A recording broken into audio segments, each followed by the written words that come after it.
The worst sound in war is not the artillery. It is the utter absence of sound, the kind of silence that pure, heavy snow delivers. Sergeant Kael knew the silence intimately. It wrapped around his exposed position like thick white gauze, muffling his own ragged breathing until it felt like a foreign noise. For 3 days, the snow had been relentless, falling in massive, wet flakes that stuck to the frozen wool of his uniform and built up against the lip of his shallow trench. He wasn't waiting for the enemy. He was waiting for the snow to stop, waiting for the memory of a single, soft yellow light to fade from the back of his eyes. 3 days ago, through a momentary break in the blizzard, he had seen it. A lamp burning steadily in the window of a derelict farmhouse 200 yards across the flat, featureless field. He knew the building was marked as abandoned, cleared weeks prior, yet that light had pulsed with an impossible, defiant warmth.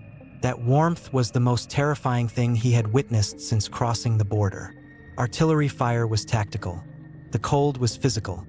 But that quiet flicker of domestic life spoke to the deep, shattering vulnerability of innocence still daring to exist near the edge of oblivion. His fingers, encased in thick leather mittens, still felt useless, numb extensions of the rifle stock they gripped. Every breath frosted the air immediately, and he could feel the cold not just on his skin, but deep inside the marrow of his bones.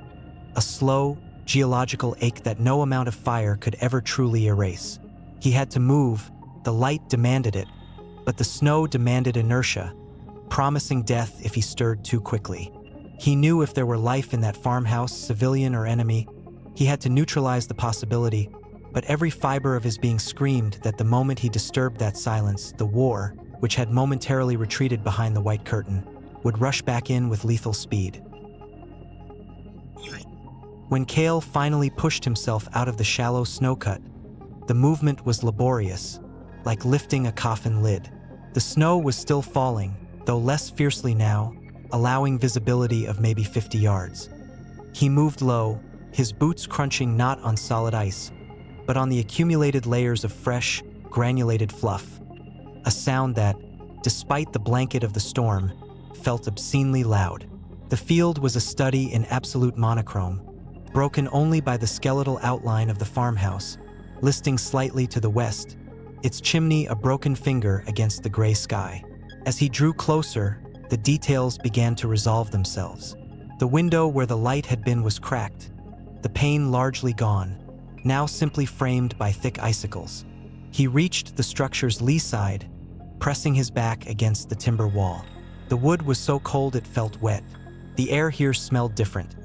Not just the metallic scent of snow and damp earth, but something faint, something almost domestic. A hint of old wood smoke, maybe burnt sugar, and overwhelmingly, the sharp tang of cheap, undried tobacco. He slipped inside through the gap where the back door had rotted off its hinges. The interior was almost completely dark, the weak daylight struggling to pierce the grime of the remaining glass.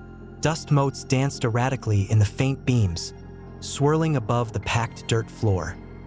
He cleared the first room, rifle up, checking behind a dilapidated wooden table and a mound of straw that might have been a makeshift bed. Nothing. But on the table, preserved by the sub-zero temperatures, was an enamel mug, half filled with some dark, frozen liquid, coffee, maybe tea, and next to it, resting on a clean, patched rag, a single, perfectly polished tin whistle. Someone had been here very recently, perhaps even since dawn, and they had departed with a chilling, hurried stealth that defied the casual chaos of the front lines. The absence was heavier than any presence could have been. Kael moved into the second, smaller room, which seemed to have served as the sleeping chamber. A single iron-frame cot dominated the space. Underneath the cot, his boot nudged something soft. He knelt slowly, his knees screaming in protest, and retrieved it. It was a heavy, homespun blanket, and folded meticulously within its depths was a small, crudely drawn picture executed in charcoal on the back of a discarded ration label. The drawing showed a lopsided house, two stick figures holding hands, and above them, a ridiculously large, smiling sun. It was an image of impossible civilian contentment. He stared at it, holding the thin paper gently between his numb fingers, and felt a dizzying physiological disconnect. The sun in the drawing radiated such naive, confident warmth, utterly indifferent to the frozen ground Kael knelt upon, indifferent to the war that had crushed the actual house it was drawn in. This small artifact, this childish projection of happiness, felt infinitely more dangerous than a loaded gun. It forced Kael to confront the life that was supposed to continue, the simple rhythms of existence that were supposed to supersede the mud and the blood. This drawing was proof that even on the furthest edges of hell, people still dreamed of yellow suns and holding hands, and that knowledge was a terrible burden. We often think of war's cost in bodies and collapsed structures, but what about the cost in destroyed futures and erased innocence, the obliteration of the ability to draw a happy sun? Does survival necessitate that we forget how to see the world through the eyes that drew this picture? I genuinely want to know what you think. Is the hardest part of surviving war the trauma?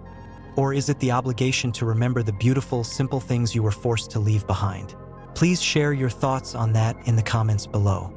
For Kael, this piece of paper was a window into a life he was actively destroying, and the question weighed heavy. He carefully tucked the drawing into his breast pocket, placing it close to his heart where the warmth of his body might protect the charcoal from smudging, a gesture completely irrational for a soldier trained to prioritize only steel and strategy. He stood up, the old floorboards groaning under his weight, the sound echoing flatly in the dead air. He realized suddenly why the light had been so haunting. It wasn't a signal fire for enemy troops, nor was it a tactical mistake. It was an act of profound, desperate humanity. Whoever had stayed here, perhaps an old woman or a fleeing family taking shelter, had chosen to light a lamp despite the immense danger. They hadn't hidden the light completely. They had dared to illuminate their despair, to claim one last, defiant moment of normal domesticity before being swallowed by the white indifference of the storm. Kael remembered a small town he'd passed through 6 months earlier, untouched by shelling, where he had seen a child sitting on a stoop, carefully polishing her father's field boots, even though the father had already been reported missing. The same desperate clinging to routine, the same effort to impose order on a universe that had abandoned all rules. The light had been that child polishing those boots, a stubborn assertion that life had value, even if it was about to be extinguished. Kael moved swiftly back to the table, his earlier hesitation gone, replaced by grim necessity. He could not leave evidence of recent occupation. If the enemy patrol found this house and saw signs that civilians were using it as shelter, they would burn it to the ground simply to deny the sanctuary. The ultimate kindness now was erasure. He took the blanket, the rag, the mug, and the tin whistle and carried them back into the snow, placing them in a deep drift 50 feet from the house. He used his heel to kick snow over the fragile evidence, destroying the imprint of their brief stay, burying the ghost of the yellow light forever beneath the relentless tide of white. He was erasing the memory of life, not out of malice, but out of a protective instinct he barely understood. The process of erasure was quick and brutal, focusing solely on the details that spoke of warmth and recent habitation. He kicked snow over the faint tracks he'd seen near the collapsed well, obscured the small pile of fresh ash in the hearth with dirt, and then stood in the doorway, letting the cold wind scour the room clean. When he finally stepped back outside and turned towards his trench, the snow had stopped. The sudden cessation of the storm was as shocking as the original sound-dampening blanket had been. The sky was opening, revealing a vast, bruise-colored dome overhead, and in the distance, the low, featureless horizon of the empty fields stretched out, reflecting the weak light. The silence that remained was no longer cozy or protective. It was now wide and ringing, the silence of a planet that has lost its breath. Kael felt utterly exposed, a single dark pinprick on an endless canvas of white. He had successfully removed the evidence of human life from the farmhouse, and in doing so, he had taken the memory of that simple, hopeful light and sequestered it deep within himself, alongside the charcoal drawing of the smiling sun. He was a collector of broken, quiet moments, each one heavier than the last, building up the psychological armor necessary for survival. He started the long walk back to his trench, the cold now biting harder than before, no longer muffled by the falling snow. He knew the war demanded grit and violence, but the true burden he carried was the memory of small, fragile humanities.